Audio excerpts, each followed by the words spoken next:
Baik, alhamdulillahirrabbilalamin. Pada siang hari ini kita sama-sama telah menyaksikan kegiatan penyalaan secara serentak yang saat ini dilakukan di rumah Bapak Marlan ya, di daerah Air Mesu ya, Air Mesu di Pangkal Pinang ya. Dan alhamdulillah bahwa ini adalah kegiatan sebagai bentuk kepedulian dari seluruh keluarga besar PLN, khususnya wilayah Bangka Belitung, terhadap pihak-pihak yang masih belum beruntung dan belum bisa mendapatkan akses listrik. Nah, sehingga pada kesempatan ini salah satu dari yang mendapatkan sambungan pasang listrik ini adalah Pak Marlan.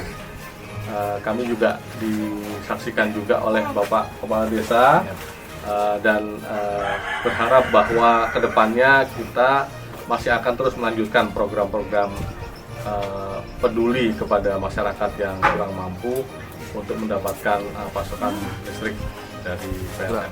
Dengan listrik PLN yang kini terpasang, kami bisa menikmati banyak kemudahan dalam kehidupan sehari-hari. Anak-anak kami dapat belajar dengan lebih baik karena memiliki lampu yang cukup terang. Di ruang belajar mereka kami juga bisa menggunakan alat-alat elektronik seperti kipas angin. Terima kasih PLN. Semoga bantuan ini dapat meningkatkan kualitas hidup keluarga kami. Saya sebagai kepala desa merasa sangat bersyukur atas bantuan yang diberikan PLN dalam program Light Up Dream, berbagi kebahagiaan Ramadan Mubarak. Dengan adanya program bantuan ini, kami melihat dampak positif yang sangat besar bagi masyarakat desa kami. Bukan hanya sekedar penerangan rumah tangga, tetapi juga terbukanya peluang baru dalam berbagai aspek kehidupan. Anak-anak dapat belajar dengan lebih baik di malam hari, usaha kecil dan menengah dapat berkembang dengan adanya aliran listrik yang stabil, dan kesejahteraan umum masyarakat meningkat seiring dengan adanya akses energi yang lebih baik. Terima kasih kepada pihak PLN atas bantuan atau supportnya dalam program Lake Action Dream. Assalamualaikum warahmatullahi wabarakatuh. Assalamualaikum warahmatullahi wabarakatuh. Alhamdulillahi ala ihsanih wa syukru lahu ala taufiqihi wa amtinanih, wa ashhadu an la ilaha illallah wahdahu la syarika lahu ta'ziman li sya'nih, wa ashhadu anna Muhammadan abduhu wa rasuluhu ad-da'i ila ridwanih. Allahumma salli wa sallim ala nabiyyina Muhammad wa ala alihi wa ashabihi wa ikhwani. Kaum muslimin wal muslimah, sahabat PLN dan Bangka Pos yang dicintai oleh Allah Subhanahu wa taala. Di antara kewajiban bagi kita selaku hamba Allah Subhanahu wa taala adalah kewajiban mengesahkan Allah atau mentauhidkan Allah Subhanahu wa taala. Dan ini terkait dengan mengesahkan Allah Subhanahu wa taala ya, terkandung dalam sebuah ayat yang sering kali kita membacanya, kita mengucapkannya, dan bahkan ibadah salat kita tidak sah kalau kita tidak mengucapkannya. Dalam surah Al-Fatihah, Allah Ta'ala yang berfirman tentang dirinya, Alhamdulillahi Rabbil Alamin, bahwa segala puji adalah milik Allah Subhanahu wa Ta'ala. Siapa Allah? Rabbul Alamin, Allah adalah Rabb semesta alam. Dalam satu ayat ini terkandung beberapa hal yang menjadi kewajiban kita untuk kemudian mengesahkan Allah Subhanahu wa taala. Yang pertama adalah kewajiban bagi kita untuk mengesahkan Allah dalam hal beribadah. Alhamdulillah, segala puji bagi Allah. Siapa Allah? Allah maknanya adalah Al-Ma'luh. Dialah yang berhak untuk diibadahi. Ya, maka kewajiban bagi kita untuk kemudian menjadikan semua ibadah adalah untuk Allah Subhanahu wa taala, dan ibadah adalah hak Allah dan tidak ada satupun yang berhak untuk diibadahi selainnya. La malakun muqarrab wala nabiyyun mursal. Para malaikat, para nabi pun tidak berhak untuk diibadahi.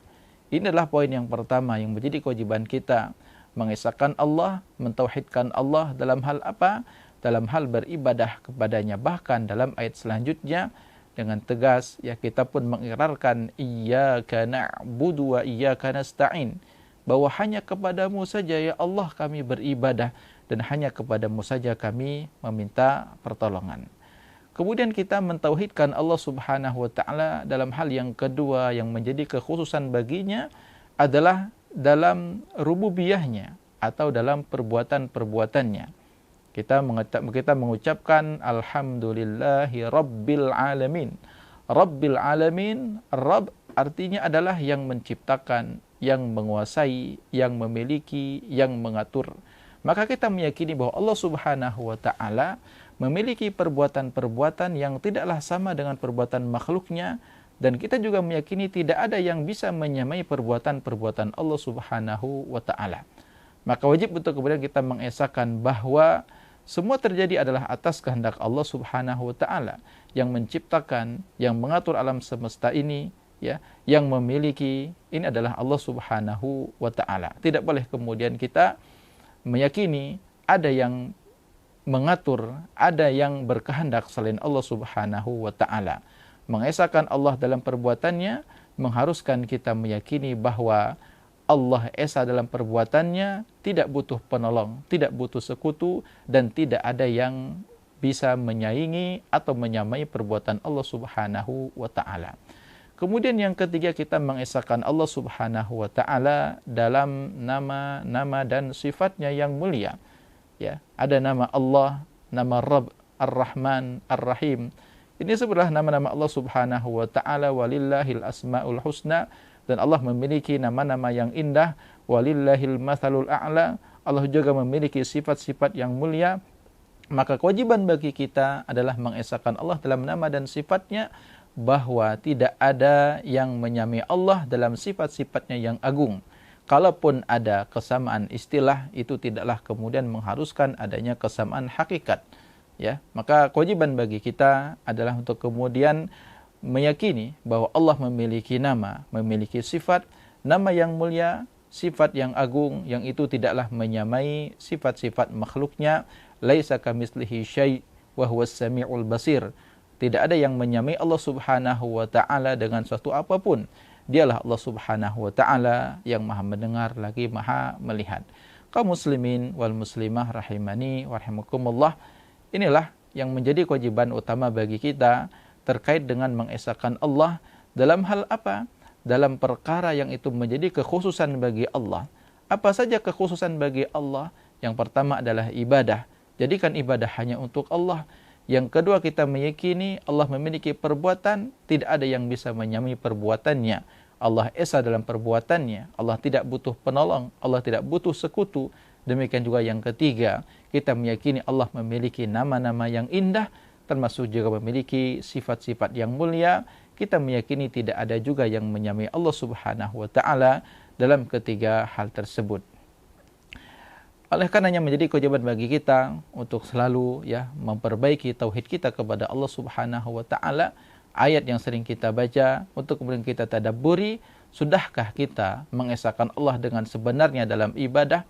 Ya, sudahkah kita mengesahkan Allah dalam perbuatannya? Maka jangan sampai ayat yang sering kita baca namun kemudian prakteknya kita meminta kepada selain Allah, bermunajat kepada selain Allah.